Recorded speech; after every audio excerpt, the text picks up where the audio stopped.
Let's explore more about Squareknot, friend. There are many tips to help you master this knot in this video, so don't walk away yet. Guess is there any difference if I place these two cords in different sides? Let's find out. First, purple cord on the left. Tip 1. This way of tying cords will leave 2 extra strings on each end. Here's an example. Both sides have 2 extra strings. You can see 2 braiding cords plus 2 center cords for each side, which allows you to decorate evenly on both ends.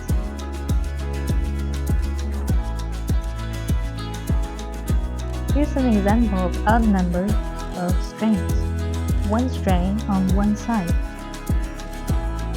because this was started from the basic way of braiding.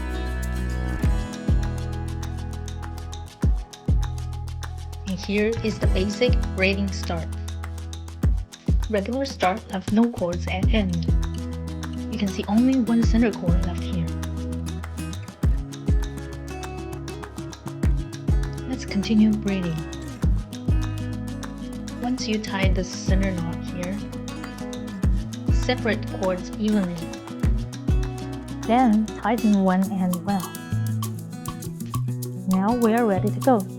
For rule here, find a horizontal previous loop, I call it indicate loop, which directs you to use that side of cord first. Now let's see a fun way to braid this knot. I step on the line.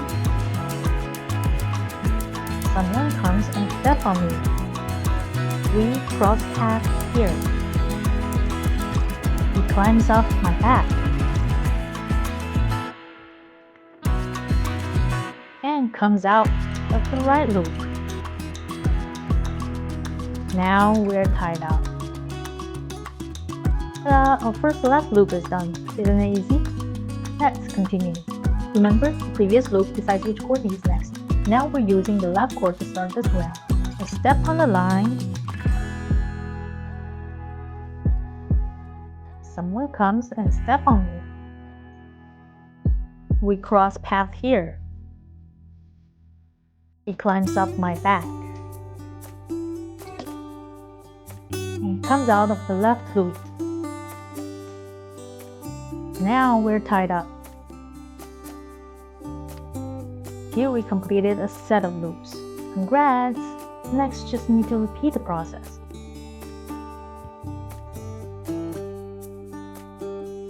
You know what? You can change the color to create different looks. It's really fun. There's something you should know if you want to master this knot. You can stretch to finish the braid, achieve a different relaxed look, or in case sometimes the cord is too short to finish the project, or simply because you like it this way. Tip 2. Apply even pressure to each tie, or uneven results will appear on each knot. Light strength will cause the loop to be a little bit loose, while a tie with more strength will cause a tighter and smaller knot. This one I point at is a bit bigger than others. So keep that in mind when you're braiding. Tip 3. When the loops are loose, they appear more evenly. However, when squeezed tighter, they look more bumpy. Conclusion. You want loops evenly braided or placed to have more satisfying results.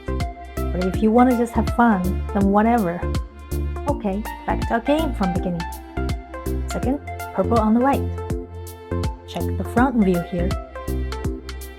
The left of video is the first braiding. Now let's see the back view. Any difference?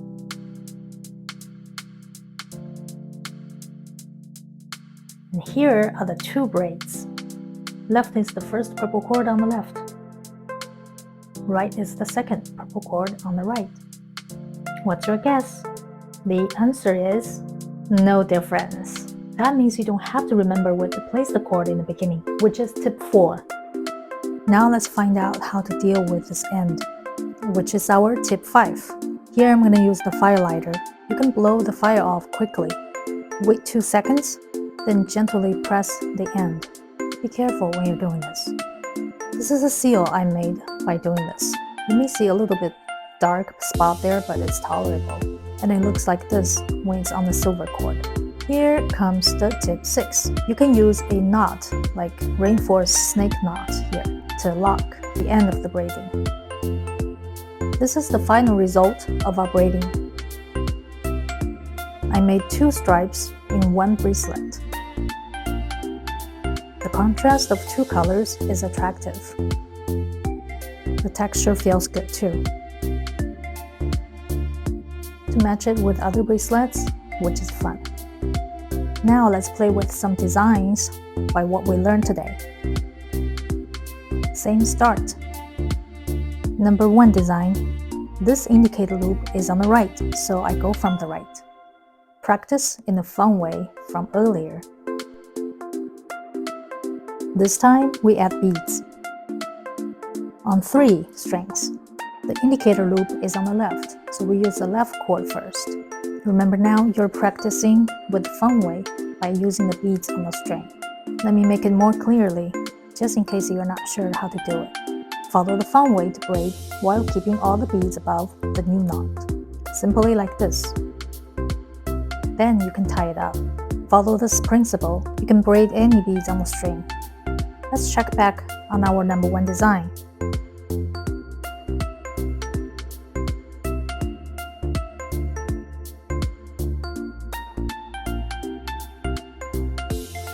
As you see, it's just the process of repeating.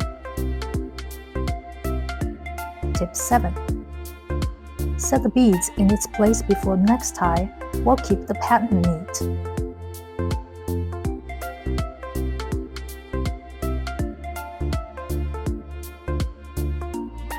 Let's see the work.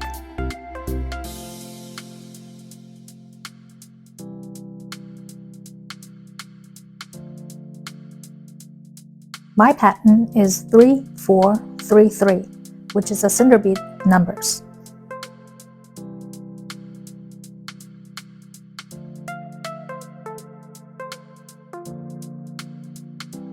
This bracelet is featuring a minimal look.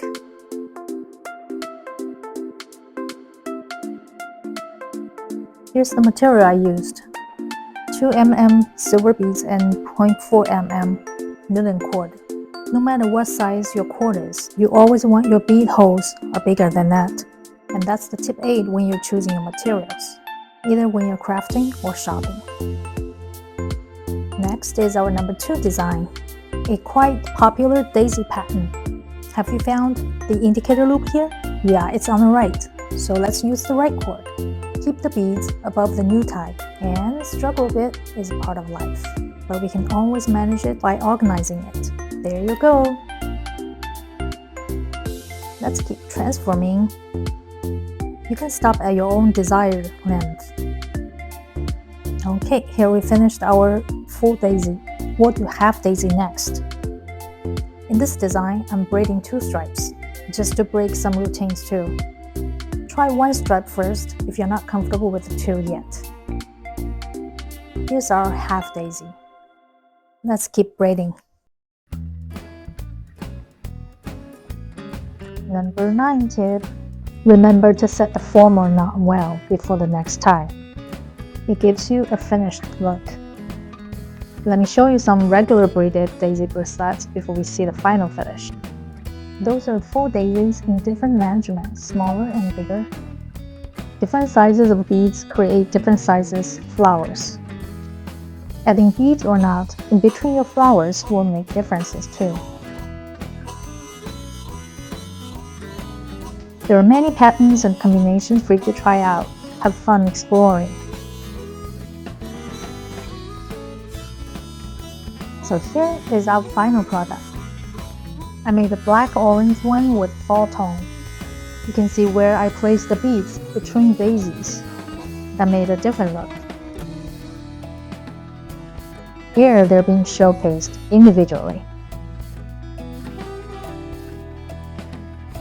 I'm looking forward to your daisy. Number 3 design. And tip 11. Sometimes you need to count how many loops are in between. This is how I do it. I consider each horizontal loop as one loop, and there are 2 sides that need to be considered. Example here is 1 loop on each side of the bead and 4 loops on the right side. Now let's weave in beads by following this pattern. You can use this pattern to make bracelet, choker, or anklet. So I choose drop beads to do the drop.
Okay, it's time to add silver bead.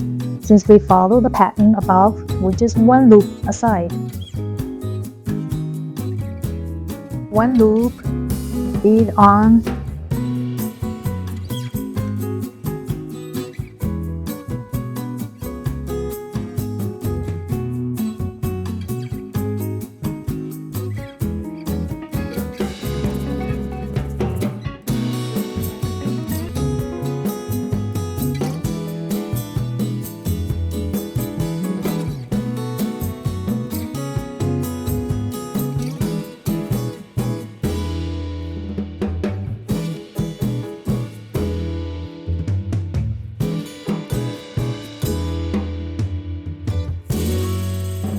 another loop.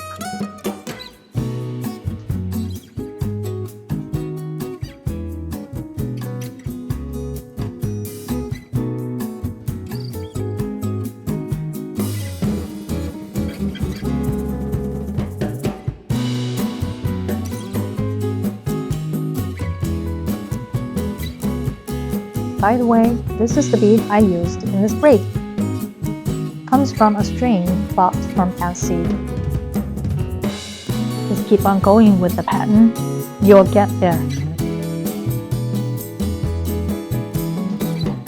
Alright, what does this sing to you? A bracelet, a choker necklace, or ankle bracelet. It's all up to you. I made a bracelet here because I can see it while wearing it. If you want to make this one, remember you can change the pattern as you prefer. Like I changed the end here.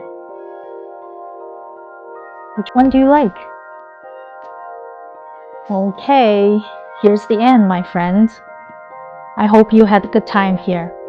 Happy knotting! See you soon!